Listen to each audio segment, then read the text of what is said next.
Hi friends, in the video la nama paaka poradhu CBSE class 9 science chapter 5 exploring mixtures and their separations. Chapter full la nama paathutom summary varaikum. Ipo revise, reflect, refine la vara 15 questions paaka porom. First one, which of the following mixtures are correctly classified as homogeneous and heterogeneous? Choose the correct option.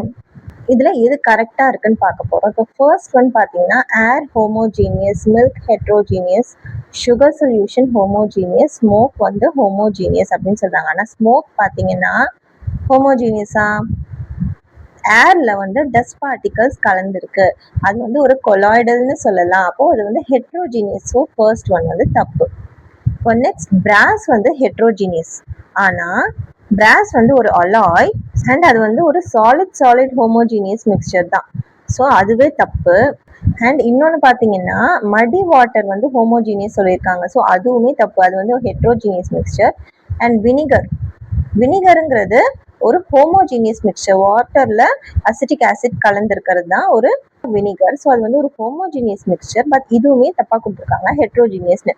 So second ஒன்னுமே தப்பு. இப்போ third one பார்த்தீங்கன்னா copper sulphate solution ஹோமோஜீனியஸ்ன்னு சொல்கிறாங்க, salt solution homogeneous சொல்கிறாங்க, milk வந்து homogeneous, France ஹோமோஜீனியஸ்னு எல்லாமே ஹோமோஜீனியஸ்னு சொல்லியிருக்காங்க. ஆனால் மில்க் வந்து நமக்கு தெரியும் அது வந்து ஒரு கொலாய்டு ஹெட்ரோஜீனியஸ் மிக்சர். அப்போ அது தப்பு தானே. ஸோ இதுவுமே தப்பு. அப்போ ஃபோர்த் ஆப்ஷன் என்ன, muddy water heterogeneous correct, milk heterogeneous colloidal solution correct, and பிளட்டுமே ஒரு கொலாய்டு தான். ஸோ அதுவுமே ஹெட்ரோஜீனியஸ் கரெக்டாக கொடுத்துருக்காங்க. பிராஸ் வந்து ஹோமோஜீனியஸ், பிராஸ் வந்து சாலிட் ஹோமோஜீனியஸ் சப்ஸ்டன்ஸ். ஹை டெம்பரேச்சரில் ஒரு அலாய் கிரியேட் பண்ணுவாங்க ரெண்டு சாலிட் மெட்டல்ஸை பேஸ் பண்ணி, இது வந்து ஒரு நியூ மெட்டல் தரும், அதுதான் அலாய். So brassங்கிறது ஒரு alloy and homogeneous mixture. So fourth one is the correct option in the first one க்கு answer. Second, choose the correct option and explain the reason for the correct and incorrect options. எதுக்கு correct and எதுக்கு இன்கரெக்ட்னு explanation கேட்குறாங்க. First எது கரெக்ட்னு பார்க்கலாம். which among the following measures show the Tyndall effect? எது Tyndall effect நமக்கு தரும்? a mixture of air and dust particles. இப்போ ஏரில் டஸ்ட் பார்ட்டிகல்ஸ் வந்து லார்ஜர் பார்ட்டிகல்ஸாக தான் இருக்கும். அப்போ அங்கே ஸ்கேட்டரிங் ஆஃப் லைட் நடக்குமா? நடக்கும். ஸோ இங்கே Tyndall எஃபெக்ட் நடக்கும் ஃபர்ஸ்ட் ஒன். ஏன்னா அதுக்கு எக்ஸ்பிளைன் பண்ண சொல்கிறாங்க இல்லையா. So the reason is air and dust particles வந்து இட் ஃபார்ம்ஸ் அ கொலாய்ட். அந்த டஸ்ட் பார்ட்டிகல்ஸ் வந்து it is large enough to scatter light இல்லையா. அது வந்து அவ்வளோ பெருசாக இருக்கும், ஒரு லைட்டு ஸ்கேட்டர் பண்ண அளவுக்கு அந்த டஸ்ட் பார்ட்டிகல்ஸ்னால அங்கே Tyndall எஃபெக்ட் நடக்கும் அப்படின்னு சொல்கிறோம். ஏன்னா ஏர்ல டஸ்ட் பார்ட்டிகல்ஸ் இருந்தாவே நமக்கு ஒரு ஹேசி லுக் கொடுக்கும். அது எதனாலனா அந்த ஸ்கேட்டரிங் ஆஃப் லைட்னால தான். இப்போ B copper sulphate and water. Copper sulphate and water வந்து ஒரு ட்ரூ சொல்யூஷன். ஸோ ஒரு ட்ரூ சொல்யூஷனில் Tyndall எஃபெக்ட் நடக்குமா? நடக்காது. So it does not show Tyndall effect. Starch and water. So வாட்டரில் ஸ்டார்ச் இருக்குன்னா அந்த பார்ட்டிகல்ஸ்னால லைட்டை ஸ்கேட்டர் பண்ண முடியும். அப்போது அங்கே ஸ்கேட்டரிங் ஆஃப் லைட் நடக்குது. So it shows Tyndall effect. இப்போ அசிட்டோன் அண்ட் வாட்டர் பார்த்தீங்கன்னா ரெண்டுமே தண்ணி மாதிரி தான் இருக்கும் பார்க்கறதுக்கு. It is a true solution. Acetone and water ரெண்டுமே கலந்தா நமக்கு ஒரு ட்ரூ சொல்யூஷன் தான் கிடைக்குது. அதோட பார்ட்டிகல்ஸ் வந்து ரொம்பவே சின்னதாக இருக்கும், லெஸ் தென் 1 nanometer. அதனால அது லைட் பாஸ் பண்ணும்போது ஸ்கேட்டர் பண்ணாது. So it does not show Tyndall effect.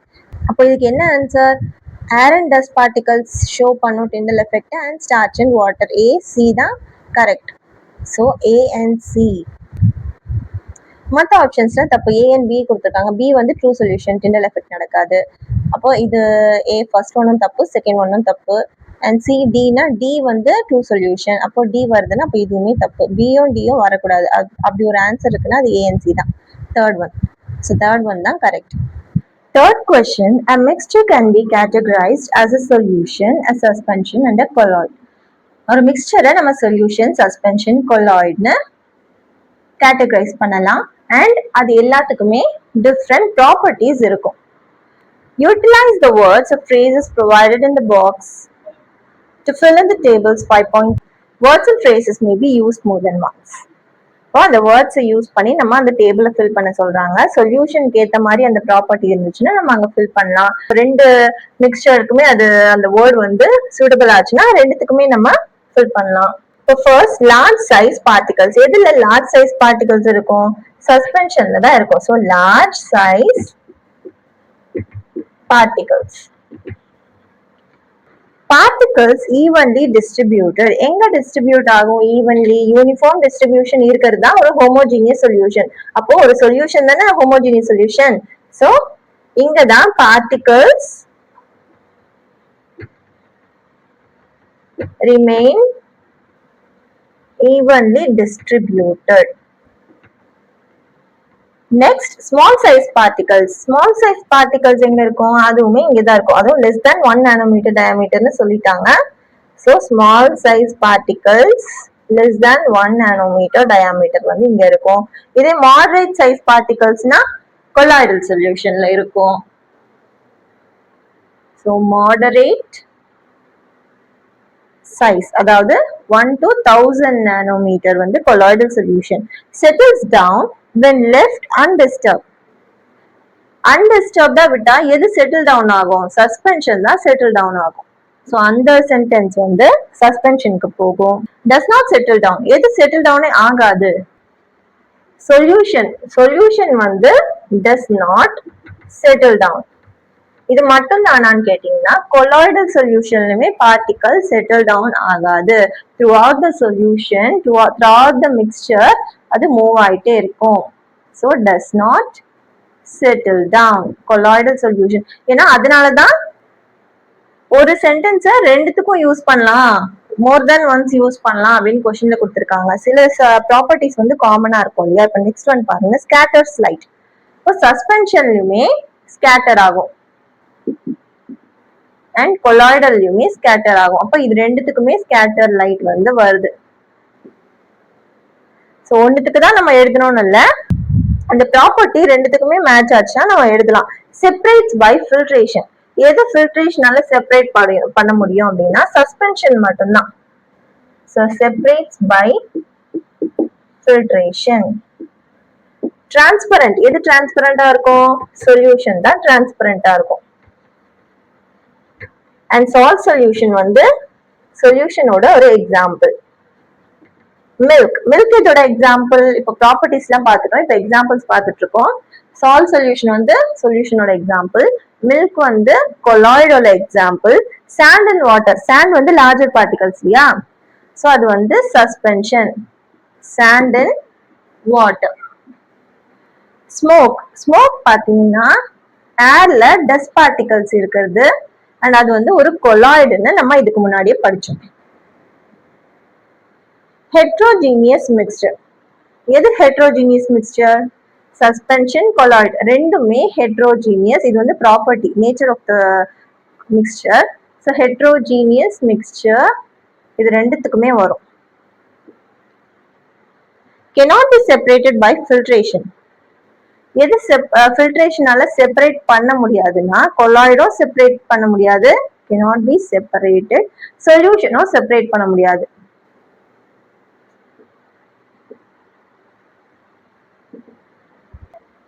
And இது வந்து ப்ராப்பர்ட்டிஸ் இல்லையா? Heterogeneous and cannot be separated by filtration. இது மறுபடியும் ப்ராப்பர்ட்டிஸோட ரிலேட்டடா வேர்ட்ஸ் தான் கொடுத்துருக்காங்க. நெக்ஸ்ட் எக்ஸாம்பிள் கொடுத்துருக்காங்க, மட், பட்டர், பிராஸ். இப்போ மட் பாத்தீங்கன்னா அது வந்து ஒரு சஸ்பென்ஷன், நமக்கு நல்லாவே கிளியரா லார்ஜர் பார்ட்டிகல்ஸ் தெரியும். பட்டருங்கிறது ஒரு கொலாய்டு. இது வந்து நம்ம ஒரு எக்ஸாம்பிள்ல கூட படிச்சோம், எமல்ஷன் பத்தி ஒரு பாக்ஸ் டீடைல்ல படிச்சோம் இல்லையா? அதுல oil in water, water in ஆயில்னு ரெண்டா கிளாசிஃபை பண்ணுவோம் எமல்ஷன்ஸா. அதுல வாட்டர் இன் ஆயிலோட எக்ஸாம்பிளா இந்த பட்டரை நம்ம பார்த்தோம். அப்புறம் பிராஸ் எங்க பார்த்தோம்? ரெண்டு சாலிடும் சேர்ந்து ஒரு ஹோமோஜீனியஸ் மிக்சரை அட் ஹை டெம்பரேச்சர் உருவாக்க முடியும். அதாவது அலாய், ஒரு புது நியூ மெட்டல் உருவாகும், அதுதான் alloy. So brass is a type of alloy. அப்ப அது என்னது? சாலிட் காம்பினேஷன்ல உள்ள ஒரு ஹோமோஜீனியஸ் மிக்சர் தான் அலாய். இப்போ பிராஸ்ங்கிறது ஒரு அலாய். ஸோ அது வந்து ஒரு ஹோமோஜீனியஸ் மிக்சர் சொல்யூஷன்ல வரும். அவ்வளவுதான் இந்த பாக்ஸ்ல இருக்க வேர்ட்ஸ். ஸோ அது எல்லாத்தையும் நம்ம இந்த 3 மிக்சர்ஸ்க்கு நடுவில் பிரிச்சாச்சு. Fourth question, solve the following problems. First one, cake recipe uses dry ingredients, namely 75 gram of sugar for 420 gram of all-purpose flour and 5 gram of sodium carbonate. ஒரு கேக் ரெசிபியில் என்னென்ன இன்க்ரீடியன்ஸ் போடுறாங்க, அது எவ்வளோ கிராம்ஸ் போடுறாங்கங்கிற மாஸ் கொடுத்துருக்காங்க. Sugar 75 gram, floor 420 gram and sodium hydrogen carbonate 5 grams. அப்போ total grams of cake எவ்வளோ கிடைக்கும்? 500 gram. இதெல்லாம் ஆட் பண்ணி வச்சுக்கணும், நமக்கு இதுவும் தேவைப்படும்.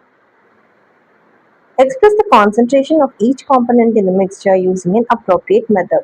இப்போ என்ன மெத்தட் நம்ம யூஸ் பண்ணனா, நம்ம மாஸ் பை மாஸ் பர்சன்டேஜ் பார்த்தோம், மாஸ் பை வால்யூம், அப்புறம் வால்யூம் பை வால்யூம் பர்சன்டேஜ் அந்த மாதிரி படிச்சோம் இல்லையா. இங்க எல்லாமே கிராம்ல கொடுத்துருக்காங்க நமக்கு.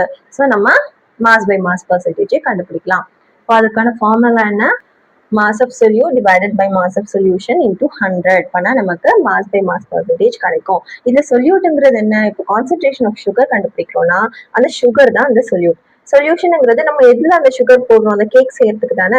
ஸோ அந்த மொத்த கேக்ல அந்த சுகர் எவ்வளோ இருக்கு அப்படின்னு சொல்றது அந்த mass by mass percentage of concentration of சுகர்னு சொல்லலாம். ஸோ மாஸ் ஆஃப் சொல்யூட் அதாவது மாஸ் ஆஃப் சுகர் என்ன? 75 and mass of solution mass of cake என்ன? 500 into 100. இது கேன்சல் ஆச்சுன்னா எவ்வளோ வரும் நமக்கு? 15. So 15% mass by mass percentage of sugar concentration இருக்கு அந்த கேக்ல. ஸோ ரொம்ப சிம்பிள் தான். இப்போ நெக்ஸ்ட் அதே மெத்தட் தான். கான்சென்ட்ரேஷன் ஆஃப் ஃப்ளோர்னா மாஸ் ஆஃப் ஃப்ளோர் எவ்வளோ? 420 டிவைடட் பை டோட்டல் கேக்கோட வெயிட் எவ்வளோ? 500 into 100. இப்போ 420 டிவைடட் பை 5 வந்து 84% வரும். The concentration of sodium hydrogen carbonate, which is 5. Total cake oda weight 500 into 100 cancel ஆச்சுன்னா 1. So 1% of sodium hydrogen carbonate வந்து use பண்ணியிருக்காங்க இந்த கேக்ல. ஸோ இதெல்லாம் தான் அந்த இன்க்ரீடியன்ஸோட கான்சென்ட்ரேஷன். ஸோ அதுலேயே second one, a brass alloy contains 70% copper by mass. Calculate the quantities of copper and zinc present in 120 gram of brass. இங்கேயுமே மாஸ் பை மாஸ் தான் கொடுத்துருக்காங்க, ரெண்டுமே கிராம்ல கொடுத்துருக்காங்க. ஸோ சேம் ஃபார்முலா யூஸ் பண்ணிக்கலாம். Mass by mass percentage 70% copper. 70% காப்பர்னா இங்க percentage அவங்க கொடுத்துட்டாங்க அந்த கான்சென்ட்ரேஷன். அந்த பிராஸ்ங்கிற அலாய்ல 70% காப்பர் யூஸ் பண்ணியிருக்காங்க by massல. இப்போ calculate the quantities of copper and zinc present in 120 gram of brass. இப்போ total வந்து 120 gram of brass. இதுல எவ்வளோ காப்பர் பர்சன்டேஜ் கொடுத்துறாங்க, அதுல இருந்து கிராம்ஸ்ல நம்ம எழுதணும் எவ்வளோ காப்பர். அண்ட் மீதி இருக்கிறது அந்த 70% காப்பர்னா மீதி வந்து 30% ஜிங்க். கரெக்டா? இப்போ அந்த 30% ஜிங்க் எவ்வளோ அப்படின்னு கிராம்ஸ்ல கேட்குறாங்க. ஸோ இங்க 70% காப்பர்னு கொடுத்துட்டாங்க, அப்போ பர்சன்டேஜ் கொடுத்துட்டாங்க which is 70 equal to mass of solute. இந்த சொல்யூட்டுங்கிறது நம்ம என்ன கண்டுபிடிக்கிறோம்? காப்பர். காப்பரோட பர்சன்டேஜ் தான் 70.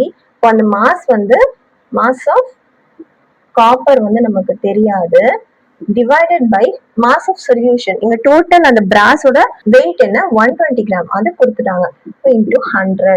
இப்போ நமக்கு மாஸ் ஆஃப் காப்பர் தெரிஞ்சிடும். இதை சால்வ் பண்ணோம்னா இந்த 12 வந்து இந்த சைட் போகும். அப்போ 70 into 12 அண்ட் இந்த 10 வந்து இங்க கீழே வந்துடும். So 10 equal to mass of copper.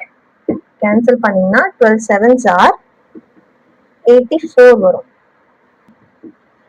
So mass of copper வந்து 84. இப்போ மாஸ் ஆஃப் ஜிங்க் எப்படி கண்டுபிடிக்கிறது? நார்மலா அந்த டோட்டல் வெயிட்ல இருந்து நம்ம மைனஸ் பண்ணாலே போதும். இப்போ பிராஸோட வெயிட் வந்து 120. இப்போ பிராஸ்ல வந்து என்ன இருக்கு அப்படின்னா காப்பர் பிளஸ் ஜிங்க், இது ரெண்டு தான் சேர்ந்தது தான் பிராஸ். அப்போ பிராஸ் வந்து 120, காப்பர் வந்து 84 கிராம்ஸ் பிளஸ் ஜிங்க். அப்போ இந்த ஜிங்க் எவ்வளோ? இந்த 84 நம்ம இந்த சைடு கொண்டு வரணும். 120 minus 84 ஆகும். So zinc equal to 120 minus 84 எவ்வளோனா 36. ஸோ ஜிங்கோட மாஸ் வந்து 36 gram, copper 84 gram and zinc 36 gram. ரெண்டுத்தையும் ஆட் பண்ணிங்கன்னா இந்த டோட்டல் பிராஸோட வெயிட் 120 கிராம் வந்துடும். ஸோ இந்த மாதிரி கொஸ்டின்ல ரொம்ப ஈஸியாக கேட்கணும்னா சொல்யூஷன் கொடுத்துருவாங்க, நம்ம பர்சன்டேஜ் கண்டுபிடிக்கணும். இல்லைன்னா சில டைம் இந்த மாதிரி பர்சன்டேஜ் கொடுத்துருவாங்க, நம்ம சொல்யூட்டோட மாஸ் கண்டுபிடிக்க சொல்லுவாங்க. சில டைம் மாஸும் கொடுக்கலாம், சில டைம் வால்யூமும் கொடுக்கலாம். Fifth question, the label on a cooking oil pack says 1 liter 910 gram. 1 லிட்டருங்கிறது வால்யூம்ல சொல்றது, அது வந்து கிராம்ல கரெக்டா 1000 கிராம் இருக்கும் அப்படின்னு நம்ம சொல்ல முடியாது. ஸோ 1 லிட்டர் வந்து 910 கிராம் இருக்கான். If this oil is mix with water, அந்த ஆயிலை வந்து வாட்டர்ல மிக்ஸ் பண்றாங்க, will it form a separate layer? அப்போ செப்பரேட் லேயர் ஃபார்ம் பண்ணுமா அப்படின்னு கேட்டீங்கன்னா, வாட்டரும் ஆயிலும் வந்து மிக்ஸ் ஆகாது, அது வந்து டூ இன்விசிபிள் லிக்விட்ஸ். ஸோ அது வந்து செப்பரேட் லேயர் தான் ஃபார்ம் பண்ணும். If so which substance will be on top, how will you separate the 2 layers?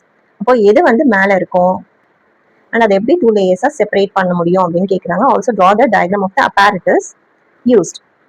இதில் 3 கொஸ்டின் கேட்டிருக்காங்க. will it form a separate layer? அதுக்கு பார்த்தீங்கன்னா ஆன்சர் இஸ் எஸ். ஏன்னா அது ரெண்டுமே 2 invisible liquids.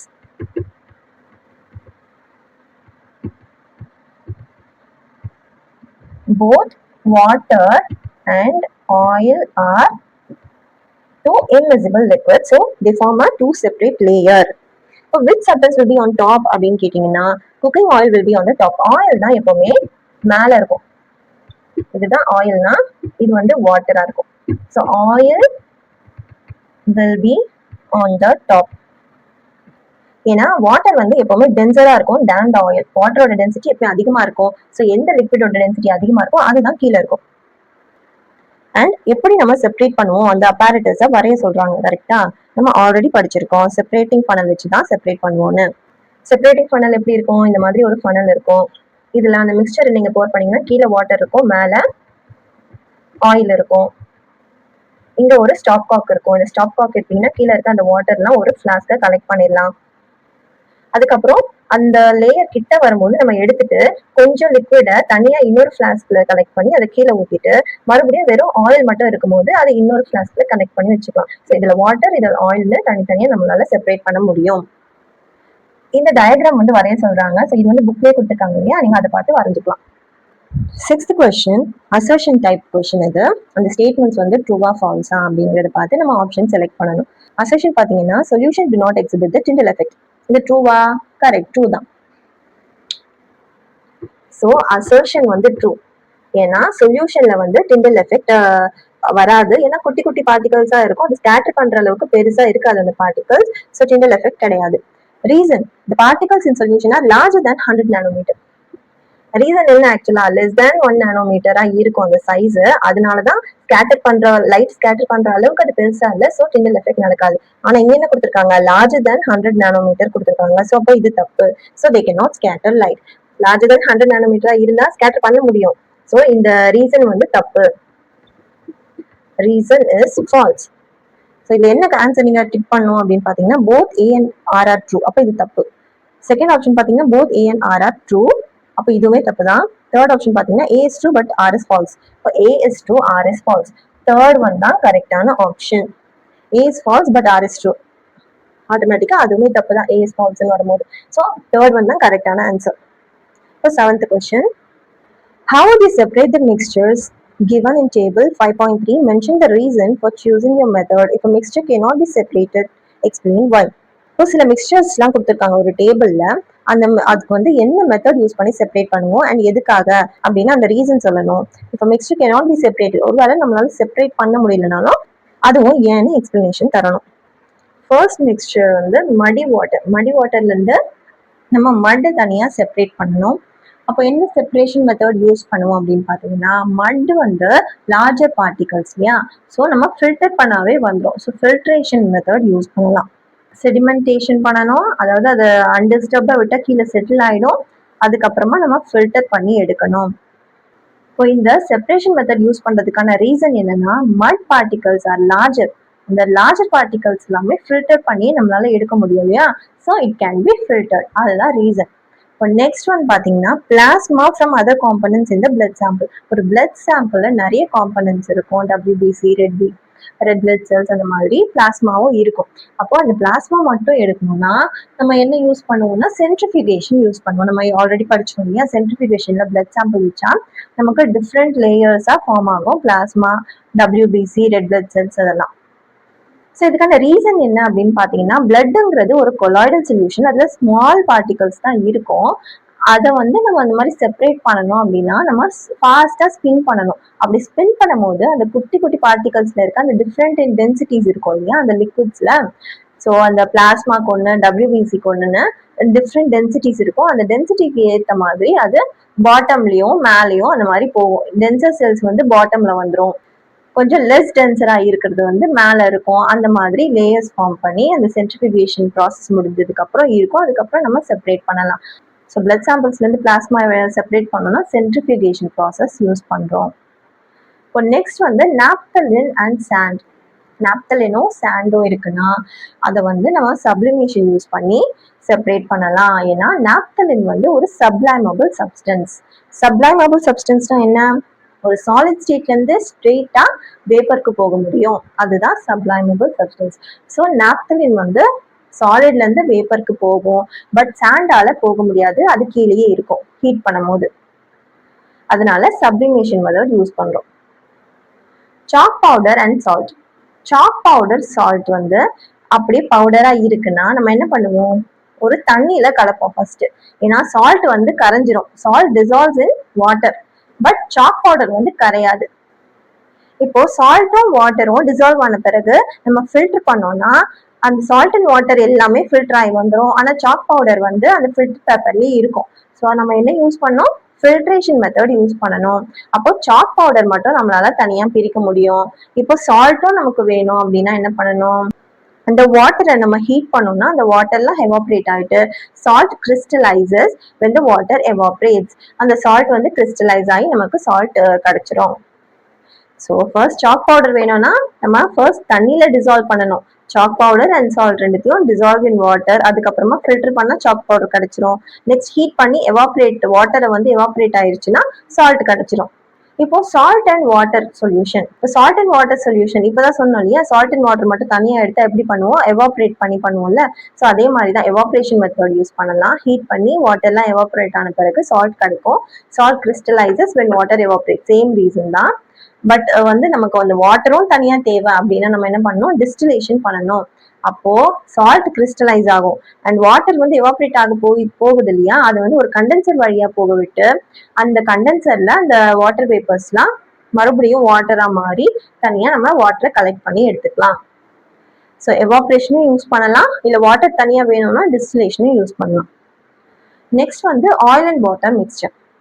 Oil and water வந்து இன்விசிபிள் லிக்விட்ஸ், அதோட densities வந்து டிஃப்ரெண்டா இருக்கும். ஸோ அதை 2 லேயர்ஸ் ஃபார்ம் பண்ணோம். அந்த மாதிரி லேயர்ஸ் ஃபார்ம் பண்ணா நம்ம செப்பரேட்டிங் ஃபனல் யூஸ் பண்ணி தனித்தனியா பிரிக்கலாம். Pigments of flowers. இது பார்க்கும் போதே உங்களுக்கு தெரிஞ்சிருக்கும், நம்ம குரோமாட்டோகிராஃபின்னு ஒன்று படித்தோம். அதில் இந்த மாதிரி ஃப்ளவர்ஸ், லீவ்ஸோட கலர்ஸ், ஃபுட் கலர்ஸ் அதெல்லாம் நம்ம எடுத்து செப்பரேட் பண்ணுவோம். ஸோ அந்த குரோமாட்டோகிராஃபி தான் இங்கே யூஸ் பண்ண போகிறோம். அது ஏன் இங்கே யூஸ் பண்ணுறோன்னா, அந்த ஃப்ளவர்ஸோட பிக்மெண்ட்ஸ்க்கு வந்து டிஃப்ரெண்ட் சாலிபிலிட்டிஸ் இருக்கும். Different solubilities of plant pigment make it move in different speed. அந்த டிஃப்ரெண்ட் சாலிபிலிட்டி இருக்கிறதுனால ஒவ்வொரு பிக்மெண்ட்டுக்கும் அது டிஃப்ரெண்ட் ஸ்பீட்ல மூவ் ஆகும். ஸோ அந்த டிஃப்ரெண்ட் ஸ்பீட்ல மூவ் ஆகுறத பொறுத்து செப்பரேட் சப்ஸ்டன்சஸா பிரிப்போம். ஒரு பேப்பர் குரோமாட்டோகிராஃபில இந்த மாதிரி இருக்குன்னா அதுல வந்து ஒன்று ஒவ்வொரு கலர்ல இருக்கும் இல்லையா, அது ஏன்னா இது வந்து ஒரு சாலிபிலிட்டியா இருக்கும், இது வந்து ஒரு சாலிபிலிட்டியா இருக்கும். இப்போ ஸ்லோவா மூவ் ஆகுதுன்னா அந்த பேப்பர்ல அதோட சாலிபிலிட்டி வந்து கம்மியா இருக்குன்னு அர்த்தம். அதனாலதான் அது பேப்பர்ல வந்து ஸ்ட்ராங்கா இருக்கு, அவ்வளவு ஃபாஸ்டா மூவ் ஆகல. இப்போ ஃபாஸ்டா இவ்வளவு தூரம் மூவ் ஆகுதுன்னு வச்சுக்கோங்களேன், அது அந்த வாட்டர் கூடவே மூவ் ஆகுது, வாட்டர்ல சாலிபிளா இருக்கு, அப்போ அந்த சாலிபிலிட்டி இன்க்ரீஸ்டா இருக்கு. ஸோ எந்த பிக்மெண்ட்டுக்கு சாலிபிலிட்டி அதிகமா இருக்கோ அது வந்து ரொம்ப தூரம் இந்த மாதிரி போகும், அந்த வாட்டர்ல சால்யுபிள் ஆகி ரொம்ப தூரம் போகும். ஆனா ரொம்ப தூரம் போகாம கீழே இருக்கு பாத்தீங்கன்னா, அது வந்து லெஸ் சால்யுபிள் சப்ஸ்டன்ஸா இருக்கும். ஸோ அந்த சால்யுபிலிட்டி பொறுத்து தான் அதோட ஸ்பீட் வந்து மாறுது. ஸோ அந்த டிஃப்ரெண்ட் ஸ்பீடை வச்சுதான் அந்த பேப்பர் குரோமாட்டோகிராஃபியும் ஒர்க் ஆகுது. எப்படி அந்த டிஃப்ரெண்ட் பிக்மெண்ட்ஸை நம்ம செப்பரேட் பண்றது அந்த மிக்சர்ல இருந்து அப்படின்னு. ஸோ இந்த கொஸ்டின் அவ்வளவுதான். இப்போ நெக்ஸ்ட் கொஸ்டின் பார்க்கலாம். இப்போ 8th கொஸ்டின் பார்த்தீங்கன்னா, 2 miscible liquids A and B are present in a mixture. ஒரு மிக்சர்ல A and B 2 miscible liquids ரெண்டுமே ஒன்றுத்துக்கு ஒன்று டிசால்வ் ஆயிருந்து கலந்துடுது. இப்போ the boiling point of A is 60 degrees Celsius. 2 miscible liquids எப்படி நம்ம செப்பரேட் பண்றது?